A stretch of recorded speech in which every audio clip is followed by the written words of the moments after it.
Hey YouTubers, both tofu eating Nancy boys and barrel sniffing gun nuts alike. Today I promised you I would review my P7M13, which is my duty weapon. So we're going to get started with that. First of all, we have to unload the gun. Now this is my duty weapon and I left it loaded to start this video because I wanted to show you guys how to properly unload a weapon.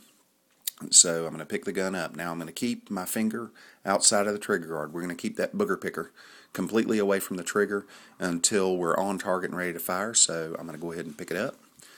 And I'm going to drop the magazine by pushing the ambidextrous magazine release. Drop that out, take that loaded magazine and set it aside. Alright, now, since this is my duty weapon, it does have one in the chamber. So I'm going to grip the weapon properly. I'm going to grab the serrations on the back of the slide, and I'm going to vigorously pull the slide back, ejecting the round. And you saw that guy come flying out. Now, I'm going to lock it to the rear so we can check it to make sure it's unloaded. One of the downsides of this gun is the slide lock lever is right there. You can see that little notch. I have to push in there with my thumb. So I'm going to keep my hand away from the front of the barrel. I'm going to push in with my thumb against that, lock the weapon to the rear. So it's locked open now. So next, what we need to do is check this weapon to make sure it's unloaded. So I'm going to flip it over, and I'm going to show you that there's no magazine in the magazine well. And we're going to come up here, and I'm going to grab my flashlight real quick, and I'm going to shine it down in there, and you can see that the weapon is unloaded, that there's not a round in the chamber, and you can look down in the magazine well from this direction and also ensure that it's not loaded. Okay, lastly, we're going to also physically check this weapon, reach down in there and feel up here in the magazine well to make sure it's unloaded. Okay, there are several really great features. Beautiful design by H&K on the P7. One of them is this grip safety here. Now that performs several functions. The first of which I'm going to show you is during reloading. When the weapon goes dry, the magazine locks to the slide locks to the rear, and we drop that magazine out, and then I take a new magazine and shove it up in the bottom. And as I'm coming back onto target, I squeeze that grip safety, and what it does is it drops the slide forward. So it makes for very fast, easy reloading. Also, speaking on that grip safety, to be able to make this weapon function properly, you have to squeeze that grip safety, that squeeze cocker, to the rear. See it snick to the rear there? You can hear it too. Also, you can see that the firing pin back here pops out every time I grip it. Now, when the weapon normally cycles, you squeeze the trigger, and the firing pin will drop. Now, I'm going to squeeze the trigger for the purpose of the video, but we just ensured that it was unloaded so you could see it drop. Boom. And when the weapon cycles normally, it recocks as long as you hold that lever to the rear. As soon as you release pressure there, boom, it's decocked. So you get the benefit of having a single action weapon without having to carry it cocked and locked, which is a safety worry for some folks.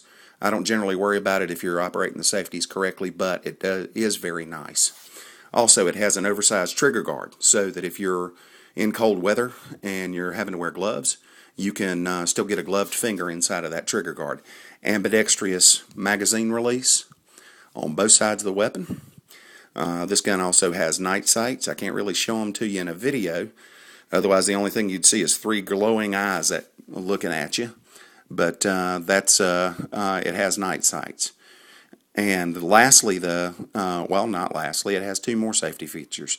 One of them is a drop safety, which is kind of impossible to show you. If you drop this weapon, it has a little disconnect that pops off in there until the weapon's recocked to make sure that it can't fire when it's dropped. And lastly, it's not a safety feature, but it is a feature of the weapon. I'm going to have to take it apart, and this thing is a booger to take apart and put back together. So we're going to set the slide down there, and we're going to take the spring out. And you can't really see it. Let me see if I can get it in there with a flashlight. Oh, you can see it. You can see down in there, there's that black hole. That is the cylinder for, right down here in the bottom, cylinder for this piston. And even though it's a 9mm, that piston compressing gas in that little cylinder in there lessens the recoil. So if you're firing a large number of rounds, which I generally have to do, then you're not bothered too much by recoil. And yes, I know my weapon's dirty. I just went down to the Justice Academy to requalify as an instructor. Okay, and it pops back together. Now that went together a lot easier than it normally does. Okay, next features.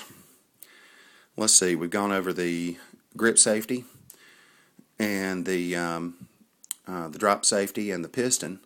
One of the best things about that squeeze cocker is if you don't know how to operate this weapon, then if an officer loses his weapon during the course of, dare I say, combat, and somebody picks the weapon up and tries to fire it, if they do not properly grip it, and there have been documented cases where they did not grip that grip safety, and they try to pull the trigger, the weapon will not fire.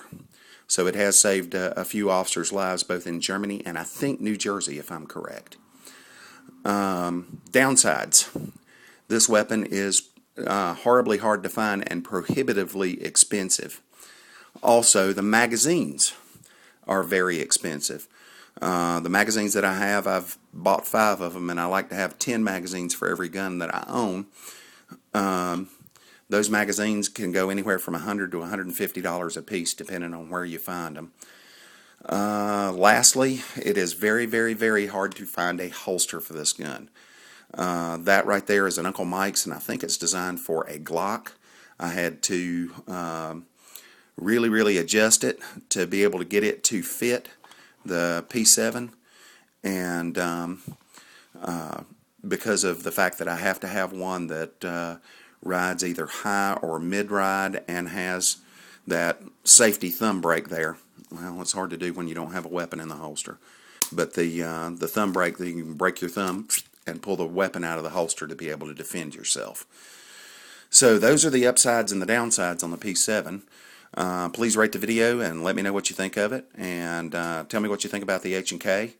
I won't carry anything else for work because I like to be safe. Thanks, and please rate the video.